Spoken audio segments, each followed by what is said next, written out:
Can Samurai Jack defeat a coup once and for all, save the world, and get back home? Only time will tell. Good afternoon, everybody. The Media Guy is back with another movie review.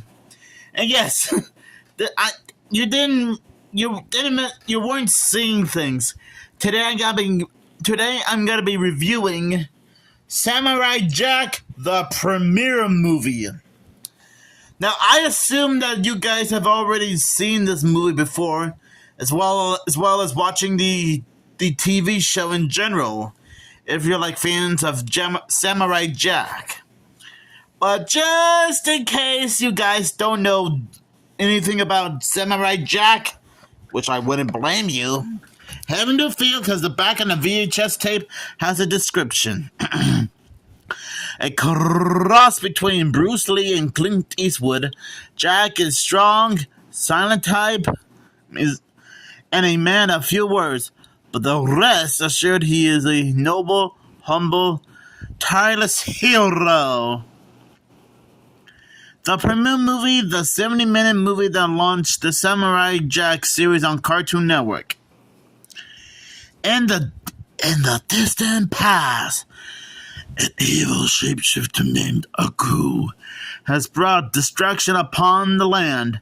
As the citizens' last hope, a youngster is sent away to train as a samurai warrior.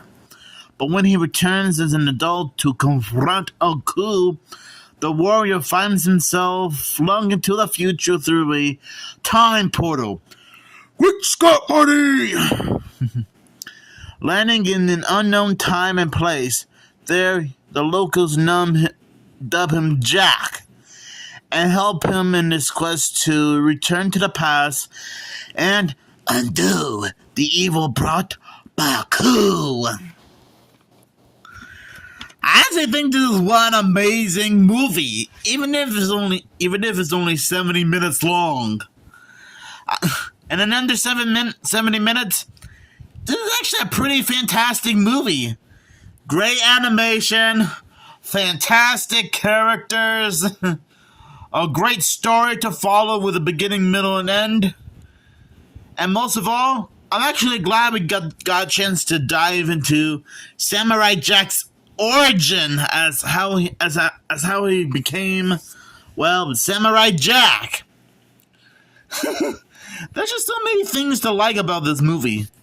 And yes, I do remember watching some of the episodes on Netflix, like, probably several years ago, probably back in, like, I don't know, somewhere between 2012 to possibly 2015. I don't know, it's been a long time.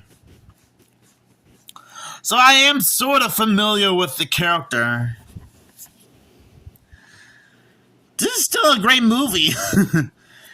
This film is pretty dramatic at times as well. Especially when Aku created a portal that sent Jack traveling through time, where he finds out that the future has been taken over by the evil shapeshifter Aku. And I'm not gonna lie, Aku is seriously one menacing supernatural being. I mean, he's so menacing that he gives Lex Luthor, the Joker, Brainiac, Harley Quinn, and Poison Ivy a run for their money. And yes, I know it's kind of weird for me to compare those DC villains to Aku, which you're right. But still, I had to make that comparison. You know? Also, the voice casting is spot on perfectly. You got Mako doing the voice of Aku, and you got Phil Lamar as the voice of Samurai Jack. Now, I am somewhat familiar with Phil Lamar's voiceover career, and this isn't the first time he's worked on a Cartoon Network series at all. He voiced Wilt in Foster's Home for Imaginary Friends. He voiced Hong Kong Phooey in the 2017 Wacky Races reboot. And he has done some voiceover work for a few Scooby-Doo related shows and movies. Especially Daniel from Scooby-Doo Legend of the Vampire. And I do know that Mako did some voiceover work for Nickelodeon's Avatar: The Last Airbender. So they're like the only two voiceover actors I know. The movie and show is created by Gendy Tartakovsky. I hope I'm saying that right. Gendy Tartakovsky. For some reason, I'm having trouble saying this name right. But he's the guy who worked on the Powerpuff Girls, Dexter's Lab, and the Netflix movie Fixed, which is rated R, by the way. So yeah, I am familiar with his animation career. And I'm sorry if I somehow butchered his name a few times. For some reason, his name seems a little bit hard to pronounce. Gendy Tartakovsky.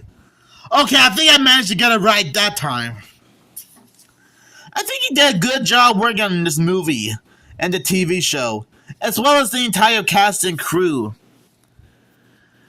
I do like Jack's reaction when he discovers that he has entered the world of the future, where things look completely different, and Aku has finally attempted world domination. And I don't blame Jack for being completely thrown off. And I'm glad he was able to figure out a way to get back to the past, no matter what obstacles it takes. Now, I'm not gonna give too much spoilers to this movie because I assume some of you haven't seen this one yet. So overall, I think Samurai Jack is still a fantastic movie. And like I said a few minutes ago, I am very familiar with the show in general. So I'll give this movie 5 samurai swords out of 5. Because that's how wonderful this origin story is. And I do like how we get to see Jack do a lot of training over the years as he gets older and older and older. So that way he'll be ready to defeat Aku no matter what it takes. So do you guys have any fond memories of Samurai Jack? Just let me know down in the comments below. So thanks for watching, and make sure you stay tuned for more awesome movie reviews just like this one. 'Cause this is fantastic.